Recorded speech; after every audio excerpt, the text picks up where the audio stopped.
Kakalaki is what we call it. I'm from North Carolina, so we're gonna go to North Carolina. Miss Christal Carmichael. Hey everybody, how are you? Thank you so much for joining tonight. First, definitely want to give a shout out to Coach Sheila, who has been an amazing leader for this wonderful group of leaders. But just to introduce myself, I'm Christal Carmichael. I am a licensed clinical psychotherapist and a private practice coach. I help mental health professionals start and scale their private practice to 6 figures within a year. So not only am I the founder of a mental health clinic and of Crystal Clear Worldwide, but I'm also a mother and a wife and a passionate advocate for mental health. So today I just want to share a little bit of my story. It's not just a story of, why I'm passionate about mental health, but also why I have been able to defy the odds and break stereotypes and harmonize my dreams with my reality. So just a little bit of that story tonight. First of all, I have a degree in psychology, a master's degree in clinical psychology. And one of the things that I was told when I was getting my education was you have to have a PhD in order to make any money in this industry. Well, I first of all was not really interested in the money. That's not the thing that interested me about the industry. I really was more interested in impact. But to tell someone that who was just starting in this field was a little bit discouraging, because not only did I want to have impact within my community, within my family, in my city, I really did want to make a nice living for myself and my family. So that was a little bit discouraging. However, I kept going, and I knew that while the education was extremely valuable, I knew that my passion and my experience and my dedication were equally as important. So I chose to choose me, right? Invest in me. I know so many times we are waiting for people to choose us, for people to validate us, for people to encourage us. And sometimes you really just have to do that for yourself. So that was one of the things that I chose for myself, to invest in myself, to trust my capabilities, and to forge my own path, not just for a title or for, the PhD or for the status, but to really have a true impact. So I've been a business owner. I've had my own private practice for over a decade, but it was not at all easy. And throughout that journey, I got married and I started to have children. And I remember so distinctly that there were people telling me, well, either you're going to be a wife and a mother, or you can be an entrepreneur.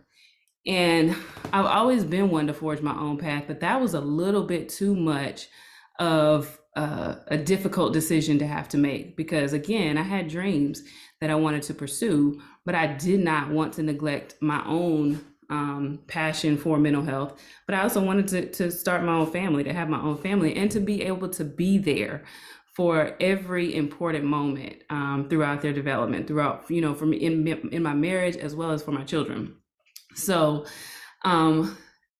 being told that, you can't be a successful business owner as you're starting your family was quite a bit discouraging. And so I did have a little bit of fear and a little bit of doubt.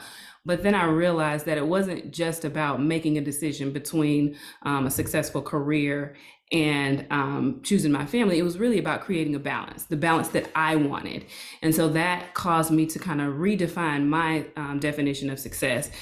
So that's when I kind of just went ahead and decided that I was going to forego the societal expectations of either having to choose between being a mother and a wife or being a business owner, having to choose between getting my PhD and waiting 10, 15 years to start my private practice versus getting started right now while I have the passion and while it's fresh and while I'm able to do it. And so the choices that I made weren't choices to dictate things that I had to go without. They were choices that I made to create my own version of success. So building my practice was not easy, but it wasn't just about establishing a practice.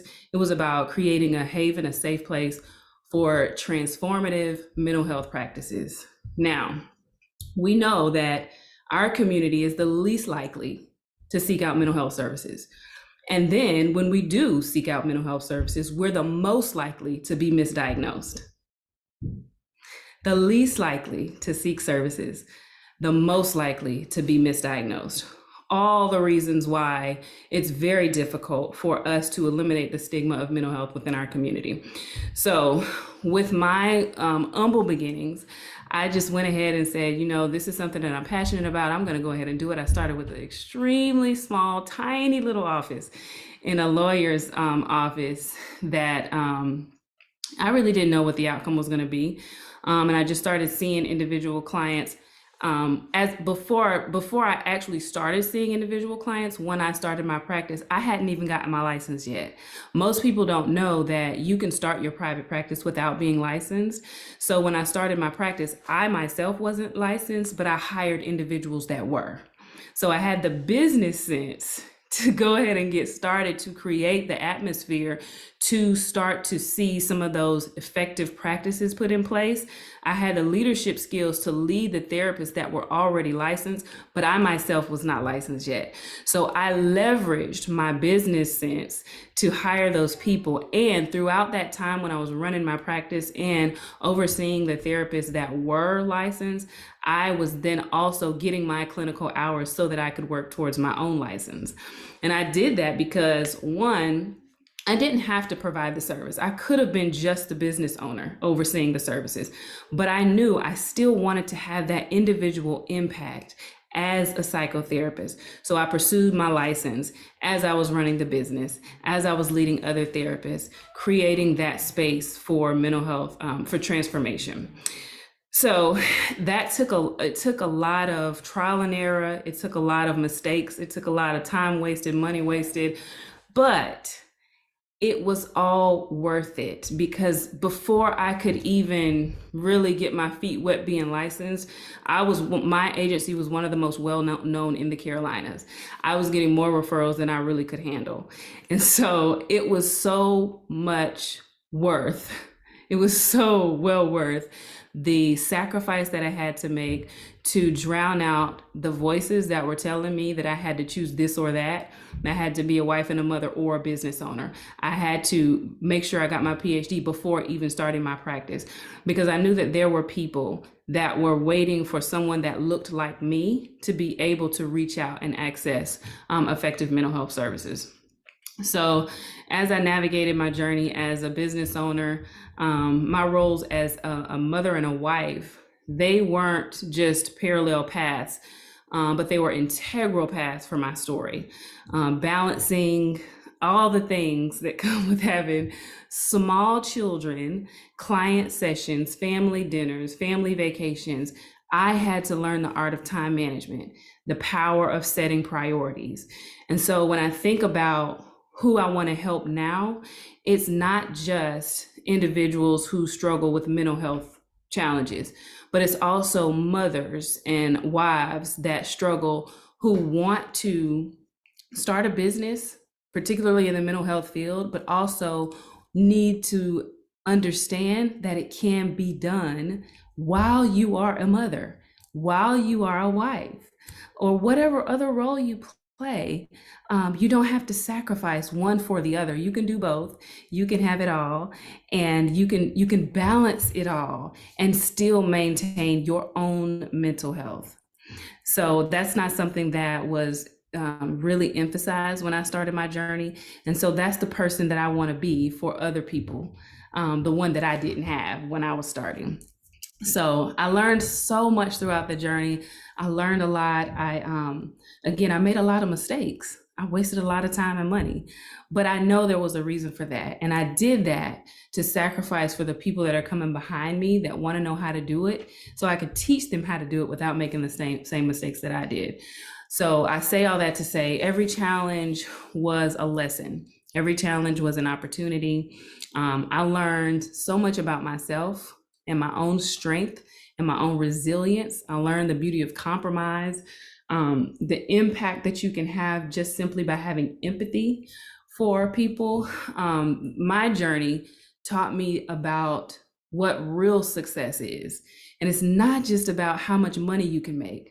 because you can make a whole lot of money in this industry, but it's about the impact that you can have within your community, the people's lives that you can see right before your eyes transform because of something you said, because of something you did.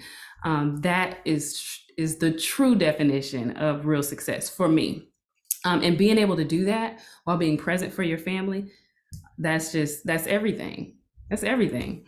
So I did manage to build a private practice. I did manage to scale it to a place where we could live comfortably. And I was able to be there for each of my children every step of the way. So I'm gonna just give you one quick example, because that whole idea that you have to do one or the other, if you let that sit and fester, it will really destroy your dreams. So when I first became a mother, my oldest daughter, who's 10 now, I was terrified of taking my little baby and putting her in a daycare. And so I just didn't want to do it. I mean, it's not to say that daycares are bad, but as a new mother, I just didn't know what to expect, and I didn't want to do it. And I knew that I had a business to run. So I, as my business was growing, it outgrew that tiny little space that I had in the attorney's office.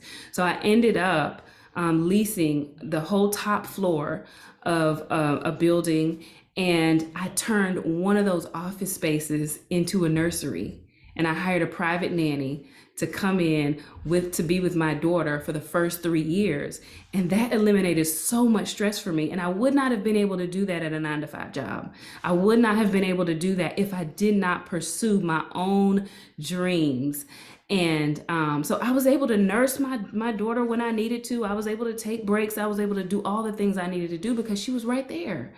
And that was also an example for the other staff that I hired as young mothers, that they could have it all. They could have the career, they could have the family, they could have the relationships, and they can still be impactful. You don't have to sacrifice one for the other.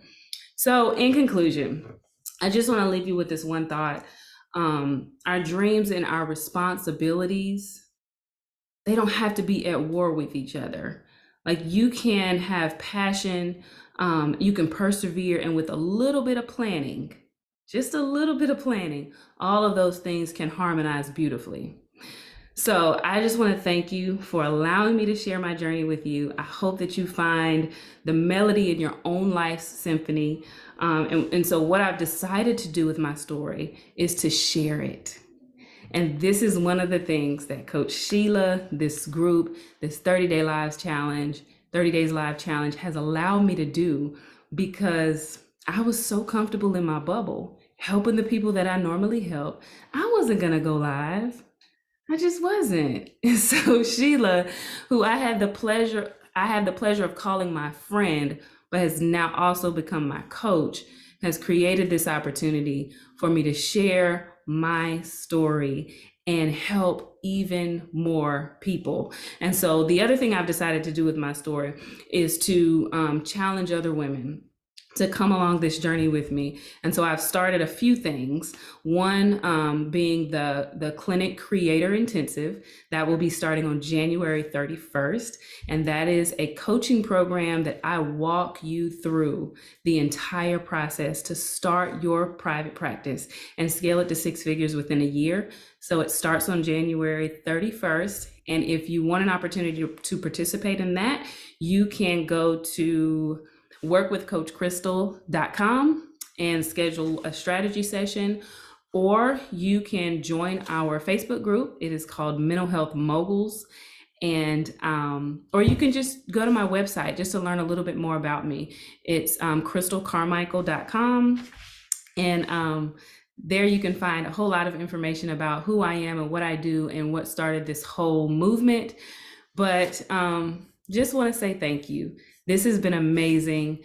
If you're a woman like me that finds joy in motherhood and being married and have a passion for mental health, or you know someone that is just like me, that has a passion for mental health. Please share the information. I am so elated to be able to play this role and help facilitate change for our community, for our country, for this world, to help create spaces for transformative mental health, for effective mental health, so that we can begin to heal and do the real work that we were created to do.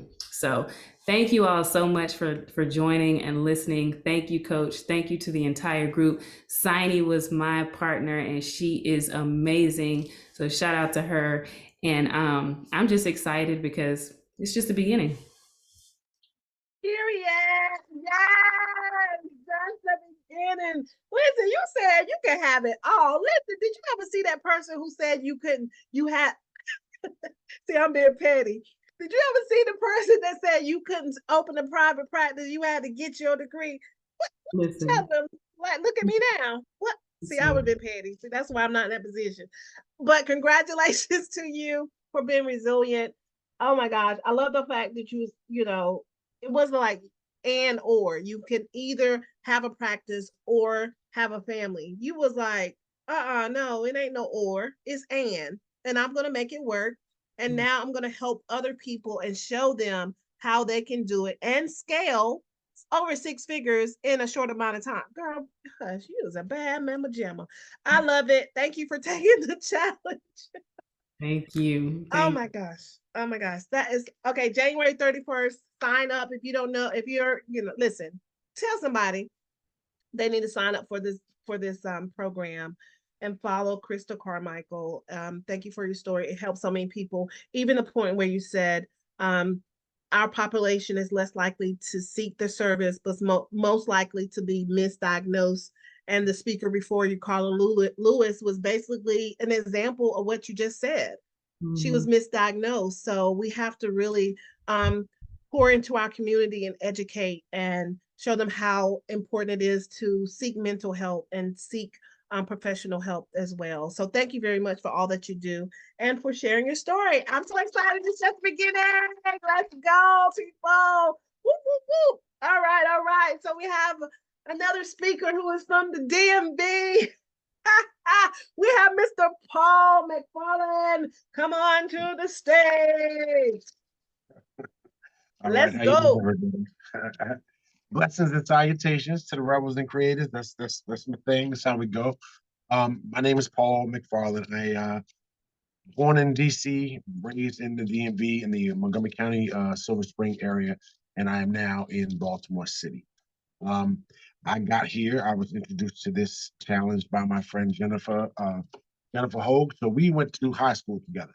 So she's also from the good DMV, and she thrust me into this thing, and I was like, you know what? Now I have to do it.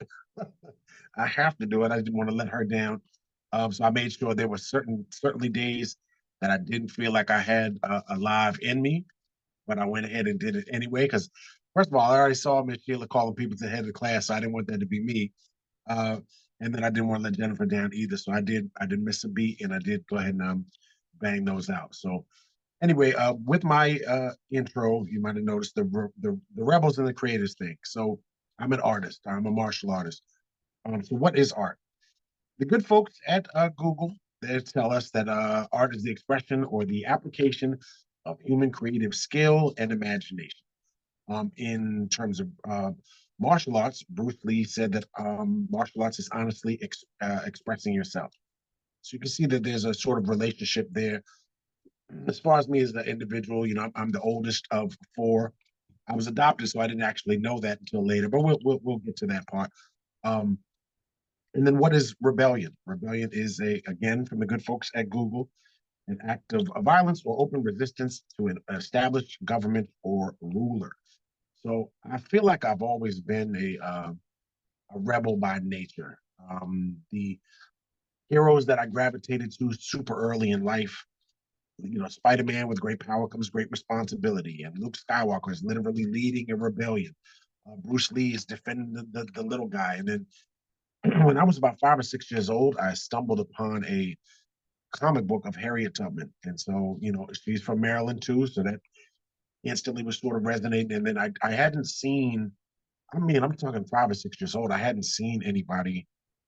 Um, the term gangster wasn't coined in 1980, but when I remember her leading folks, out of the South, and one of the gentlemen that was trailing behind her was like, "Look, I'm tired.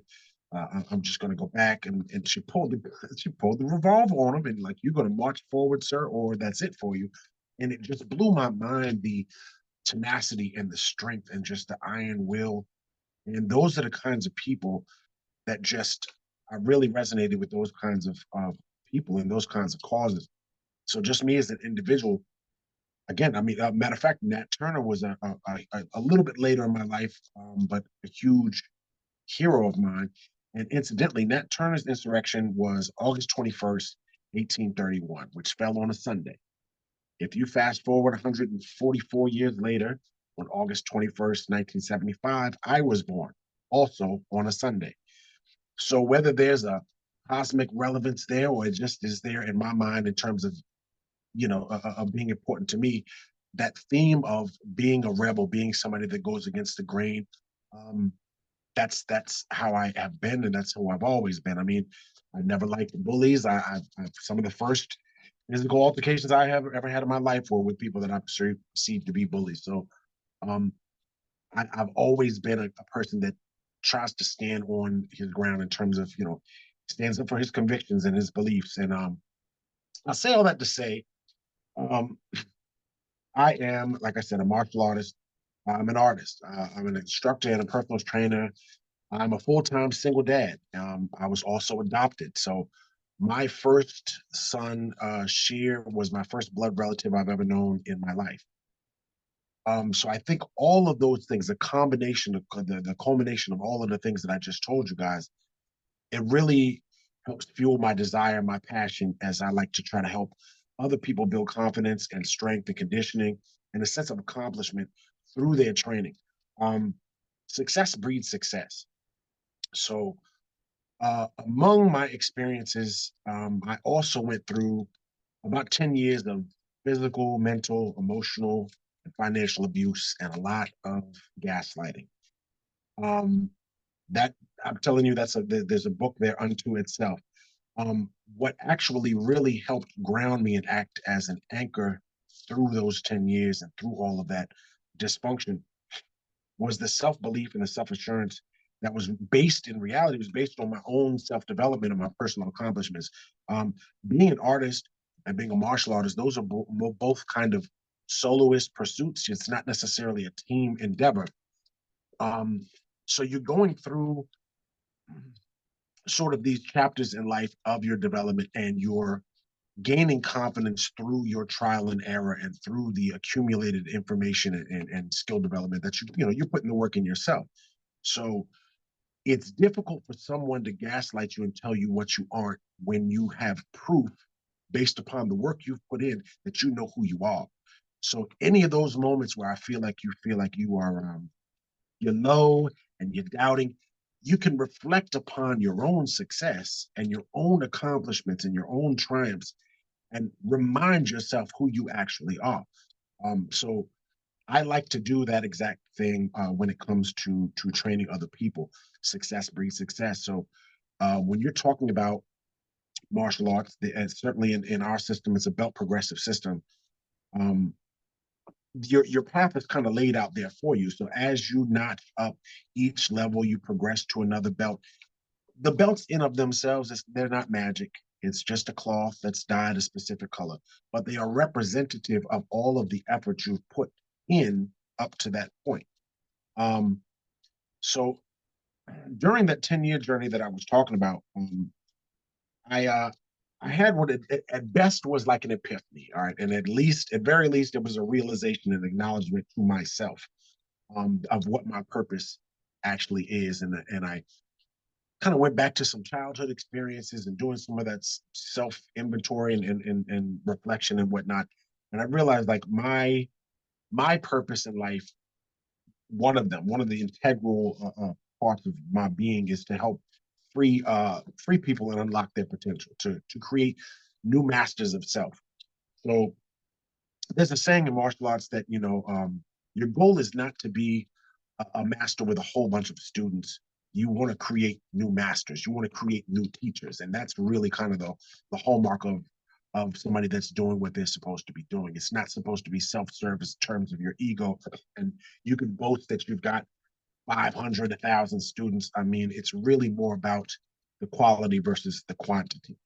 I live in Baltimore City, like I've said at the beginning of this, and I see a lot of dysfunction here. The drug culture is crazy here. The violence is nuts. And I lived in DC when DC was really still DC, not necessarily the gentrified version that some of DC has become. And this is worse than that. Um, so my mission is to liberate young minds from limited self-opinions, limited worldviews and experiences, um, limited self-discovery. Yeah, the only way you're really going to discover yourself is through adversity. That's really the only way you're going to find it out. And I've certainly found that there are moments where it is sink or swim when you're in a ring by yourself. There's no team, there's no timeouts, there's no, you can't blame it on the quarterback, you can't blame it on the wide receiver, you can't blame it on anybody else. What's going on in there is just you. And I think putting young people, and I teach adults as well, but putting people through not just the martial arts components, but I also, like I said, I was a personal trainer as well. So helping people put in the work, because I'm just the Sherpa. I'm just leading you up the mountain. I'm not doing the work. You're doing the work. I'm simply here to guide you and give you some advice along the way. But putting people through those obstacles and watching them see themselves through. And again, you get the confidence not because of anything superficial. The confidence comes upon you actually grinding and reaching those levels, reaching those new plateaus. So, um, we all have that little voice in your head that tells you that you want to quit when you're tired or you're hurt or you're embarrassed or you're feeling inadequate. And my job is basically to shut that voice up for you. I want to help you tell them to be quiet. We all got it. It's all there. The more often that you cave to that voice, and I don't care whether, we've had folks on here today talking about the intermittent fasting. So stuff like even just dieting, whatever it is that you're trying to turn yourself into, there's always that little voice. Sometimes it's external voices, but we all have that moment of, you know, uh, telling ourselves maybe we shouldn't try so hard, maybe we should quit, maybe we should rest. Again, I'm here to tell that to be quiet. Um, Martial arts is about reaching established goals. It's about introspective thinking and building confidence, again, based on hard evidence that you yourself create. Like you are the one that's putting in the work. I tell my students all the time, give your future self a gift from the past. What you're doing now is a gift to future you. And that's applied to I don't care what age you are, as long as we're going to continue living, that is still applicable. You can give yourself a gift from the past with what you're doing right this second. And so that's stuff I really try to drill into the kids when we're teaching. Um, let's see. So I don't want to get too long-winded on y'all, but as we wind down, I would very much like to ask you to do me a favor. So on all the socials, Ring Dragon on Instagram, Ring Dragon Martial Arts on TikTok. I'm kind of new to the TikTok thing, but we're doing it. Ring Dragon TV on YouTube. They have a saying, when the student is ready, the teacher will appear. And so there may very well be a person who is looking for me, and of course I'm looking for them. Just through you liking and sharing and following and subscribing, it may not necessarily about you and I's relationship, but between that happening, you may actually help facilitate meeting somebody that I need to meet, somebody that needs to meet me. So I'd super duper appreciate it if you guys would do the follow and the subscribe and all that stuff. Again, we just never know through our networking who we're actually going to put in touch with one another. And that's the purpose of networking. Not even, sometimes it's indirect and not necessarily direct. So I would really appreciate that. The other thing is, uh, thanks to Miss Sheila, she lit a fire. So I am working on this podcast called Basement Tigers. It's the journey of life, love, and fatherhood. And I'm really looking to, I'm not here to bash the fellas, but there's a lot of podcasts from Black men that, in my personal opinion, focus on some of what I think are the wrong things. There's a lot of focus, and I hear a lot of vitriol and negativity focused towards women, specifically Black women, and that's not going to be what this is. I think if you focus on problems and not solutions, you're just going to continue to have problems. And so you have to start looking at what role are you playing in any of your relationships and any of the things that are not working or dysfunctional, rather than the blame game and pointing fingers and stuff. I just don't think as Black folks that does us a service. I don't think that serves our relationships. In fact, I think it creates more divide. And there's a lot of men who we're going to discuss things like byproducts of patriarchy. We're going to discuss things that that affect our sons. And I'm trying to break some of this cyclical nonsense. As 12 to 13% of the population, I don't think Black folks have the luxury to be divided. We have to be cohesive in our efforts, economically and mentally, physically, the whole deal. So I want to impart a more positive, what I believe is a more positive worldview when it comes to being a father and being a Black man in this country. And there's not going to be a whole lot of that negativity when we discuss relationships and things of that nature. But that's to come. So, just keep your eyes peeled on the socials, because I'll be spreading that stuff as soon as I'm ready to drop that. But I super duper appreciate the time. Miss Sheila, this program is way more than I thought it was going to be. Like I was joking with you, but I looked up, I'm like, oh my God, we got homework, we got midday, we got training. I think I was like 3-4 days in. I was like, oh my God, I'm behind it. I didn't realize, I thought it was just the live thing. I was, so it's really been good for me. The holidays kind of took me out of my groove, and I almost didn't want to go to the holidays because I wanted to stay on what I'm doing here. But we'll be back on. I'm doing 3 days a week. I think Monday, Wednesday, Friday. I'm looking for like 9 a.m. So if you guys are around and you're online, check me out on my socials. I'll be there doing these Facebook Lives. Thank you so much for having me, you guys. This has been a wonderful experience. I'm looking forward to part 2 because I'm about to get busy. So we're going to make it happen. So keep checking for me, man. I really appreciate you guys. Let's go. Let's go. Yes, we're going to make it happen. So you wasn't ready. You wasn't ready. We had homework, responsibilities. Yeah. Yes, and I'm so proud of you that you have your podcast coming up, Basement Tigers. Listen, it's going to resonate with so many other people, especially a single dad and raising children, and you raising boys, that next generation. It's a lot. And what you said about what you was talking about, the boys, what you're doing now is a gift to your future. A lot of people need to understand that it's going to affect them on down the road. And that's great advice. And when you know who you are, you can come back gaslighting. Whoa. Yeah, that was dope. That was dope. I really appreciate it. Thank you very much, Mr. Paul. Listen, follow him, follow his podcast and his YouTube and everything else that's in the show notes. All right, now coming all the way from Philadelphia, USA. From Philly, we have Kimrenee Patterson coming to the stage. Hey, good evening, everyone. Thank you, Sheila. This has been a fabulous experience, one that has got my butt on fire. So I'm excited. I'm excited. I have learned so much and met so many beautiful people. So thank you so much for this opportunity. I want to say thank you to my AP, Simone Renee, and my mentor, I'm going to say her name correct tonight, Keandra.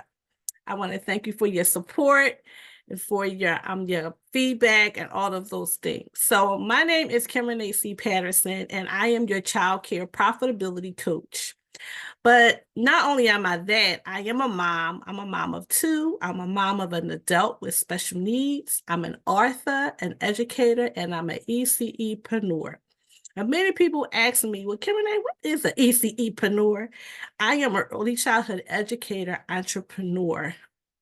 And I am the driving force, y'all, behind Kimrenee education programs where we provide early childhood education and child care services through Early Foundations Learning Academy. I pretty much specialize in all things early childhood education and child care. I started out in 2017, but a few things kind of happened before I got there. I had a car accident that nearly took me out. but I didn't think it was going to take me out. So I wanted to take my daughter to the mall. Didn't happen that way. Then after I had the accident, I wound up taking, I had an underwire puncture in my breast, and I wound up getting a medication that caused me to have Steven Johnson syndrome. So I had burns completely all over my body. And while I had those burns, I still stood before a group of childcare providers providing professional development and training to them in pain. But I survived that. Later on, to realize that I had breast cancer as well. And I took a journey that I didn't want to take. But in that journey, I found myself. And I opened a family child care, Early Foundations Family Child Care Home, in which I was able to continue to work as a high school teacher, teaching a CDA class. And while they graduated with their high school diplomas, they also got this credential that will allow them to work in the child care program as a not as a certified educator, but knowing the foundations of child care principles to work with very young children. I literally had one child while I was working as a high school teacher and paying that teacher out of my paycheck to keep my business flowing, who happened to be my daughter, who graduated from high school early, but wasn't ready to move on to her next steps. So mama opened up the family child care, and she was the teacher. Little did I know, breast cancer had me to retire early. And I then came home with her and kept the family child care running. And my passion has always been lying in empowering child care owners and directors to cultivate high quality programming for young children, but also while achieving profitability. I think for so long, as I started in child care, it was this kind of gloomy cloud over you if you made a profit in your child care because it was with young children. And I was like, well, guess what? If you broke, busted, and disgusted, you can't invest in the children, right? So during the pandemic, my family child care was closed, like all other child cares. And I was like, well, I got, I had one kid that was allowed because their parent worked as an EMT, but everything else was shut down, right? So I'm like, okay, I have to learn some strategies here to stay afloat. And so what I learned about y'all was power plays to profits.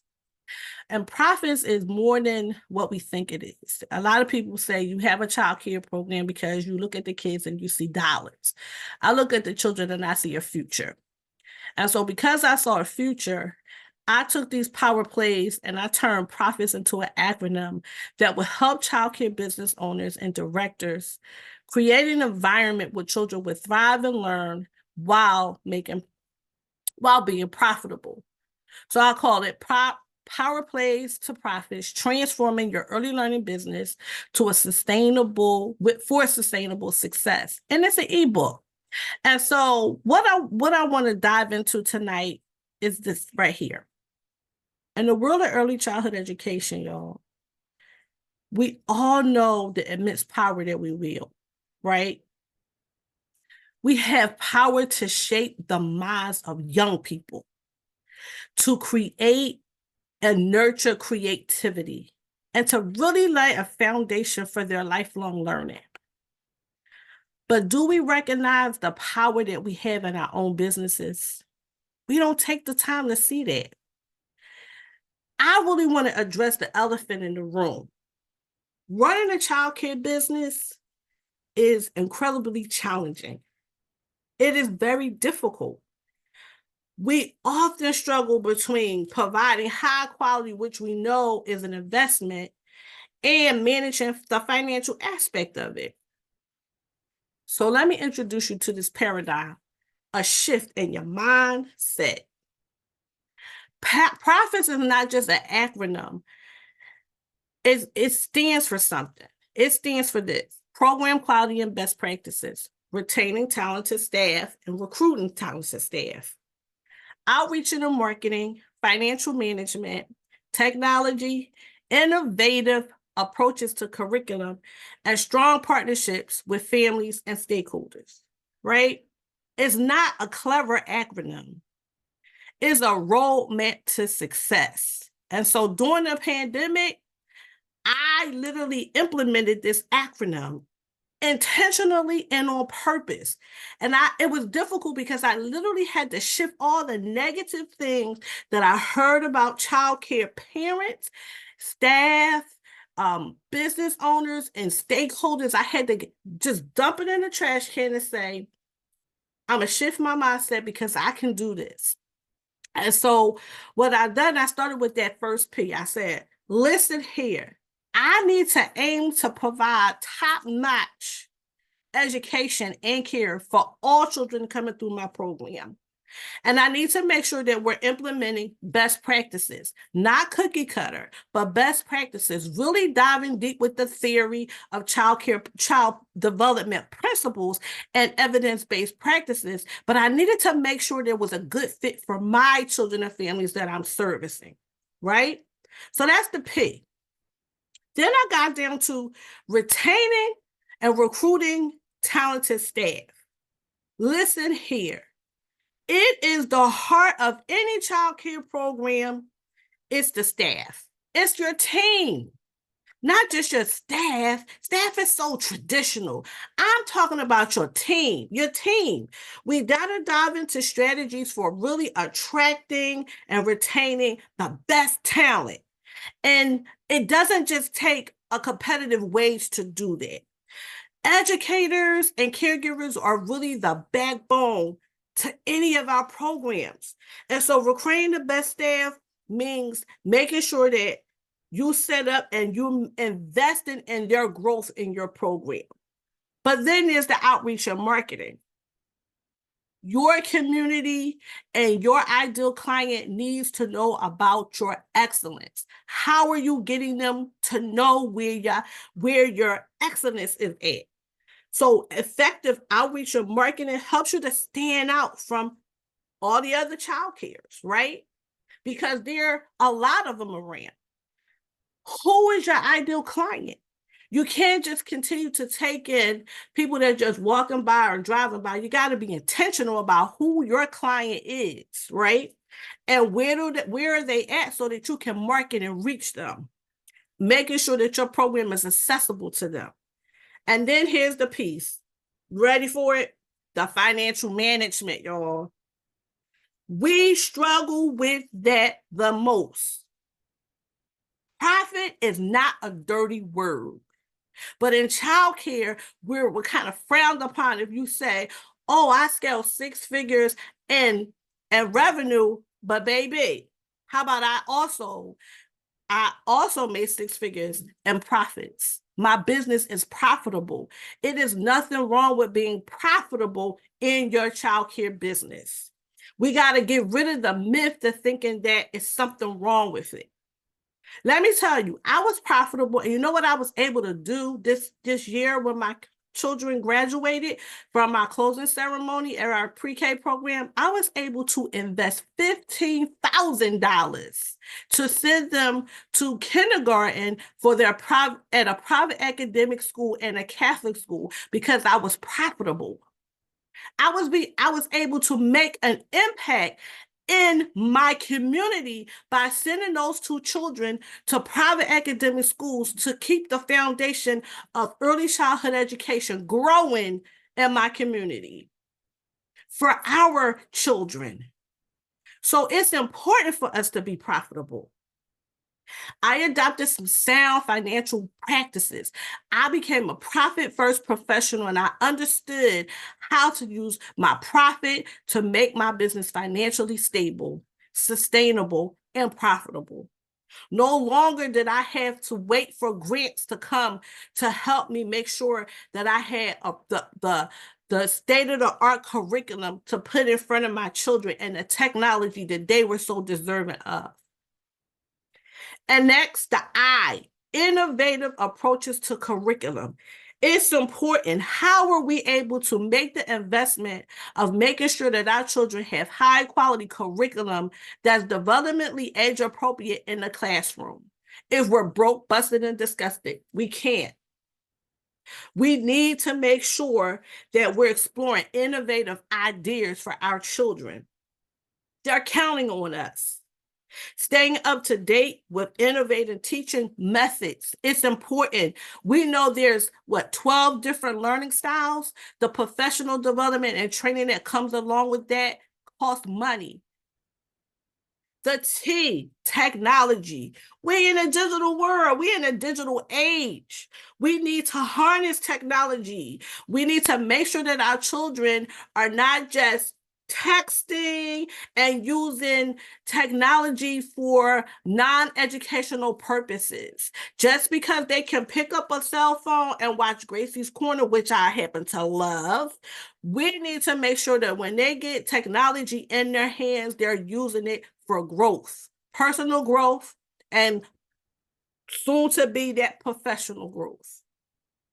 We got to explore technical ideas to enhance our services for efficiency. And last but not least, I always say it's my triangle. You can't have the triangle and disconnect, right?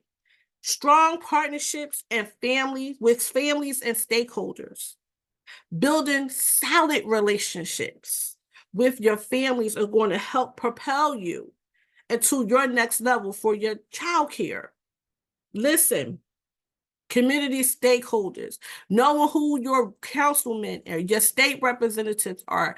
They are in the business of making things happen for your childcare business. We need to learn how to advocate for the needs of our children in our community and to show and share with parents and their families how to get to the right individuals that make the decisions. So we may not have a seat at the table, but we have a line, a knock on the door for the people that's sitting at the table that need our votes to make decisions that impact our children. So yes, we need a supportive network that can boost our program success. So the call to action is real easy. It's real easy. What I want you to do, I urge you to do, is take the profits acronym and make it your own. Know about these 7, what I call power plays. These power plays help propel my business in a different atmosphere, I like to say, because not only am I able to be profitable, I'm able to pay my teachers. I'm able to pay for school for my teachers to go back to get college degrees, to get CDAs, and to make sure that they're implementing strategies that work in the classroom so that when you have to make a decision to send your baby, your infant at 6 weeks old, I have had children in my program from 6 weeks old to they're still in my program and they're in the 1st grade. So when parents make an investment in your child care program, you should be a profitable program where you can turn that investment back around and invest in those children going to schools that's going to keep the high quality of education and care that you set the foundation for moving forward. So you're paying it forward. You can't do that if you're not profitable. You can't do that if you're not sustainable. And so I want you to come along. I want you to embrace this change. I want you to know that you can do it. I want you to embrace growth. And most importantly, I want you to embrace the power to transform not only the children in your child care lives and the families that you provide services for, but I want you to embrace the power that you have. Embrace the power that you have to move your business to greatness. Let's start this journey together. For the future of early learning is here and it's now. For the children and for your own sustainable business. To reach out and connect with me, I'm Kimrenee Patterson on Facebook, or Kimrenee Patterson on Facebook. I am Sister Teach 72 on TikTok and Instagram. I have a free ebook for you, the 7 power plays to profits, the acronym that will take you on a deeper dive to implement those practices in your programs, because it's not a one size fit all. But guess what? It is a size just for you. So I want to say good night and thank you for your time. And Sheila, this is absolutely amazing. Thank you so much. You are amazing. Thank you, Kimrenee. Oh my goodness. Yes. Power plays to profit. Let me tell you. I love how you kept saying broke, busted, and disgusted. Because listen, you got to talk about profit. Why do we have to scrape and be broke, busted, and disgusted when we're serving people, when we have a passion? And I mean, that was nothing but top notch. I love the acronyms. You got to shift the mindset. You have to serve the people to the highest. And yes, we got to talk about that money, baby, because that's where it's at. Thank you very much. Listen, follow Kimrenee, please. Follow her on TikTok and all the social media, and reach out so you can get that ebook also and share it with someone that's in this field as well. I want to thank all the speakers that spoke on tonight. Wonderful. Thank you for being transparent. Thank you for sharing your story. It is awesome. If you're catching this on this podcast, the Sheila C. Hill Show, this is only part 4. So make sure that you go back and check parts 1, 2, and 3 if you have not done so already, because this Spotlight Summit is on fire along with the students. So please follow their journeys. I know that you will be inspired with everything that they have to offer. And at the end of the day, if no one has told you that you are loved, I'm here to tell you that you are loved and highly appreciated. And we need you. We need to hear your voice. We need you here. If you are here, you're here for a purpose. And just know that. Tap in to your purpose of why you're here. So thank you for tuning in to the Sheila C. Hill Show. Let's get it. Let's get it. Let's get it. Let's go. Until next time on the Sheila C. Hill Show. Smooches, love, peace, and hair grease.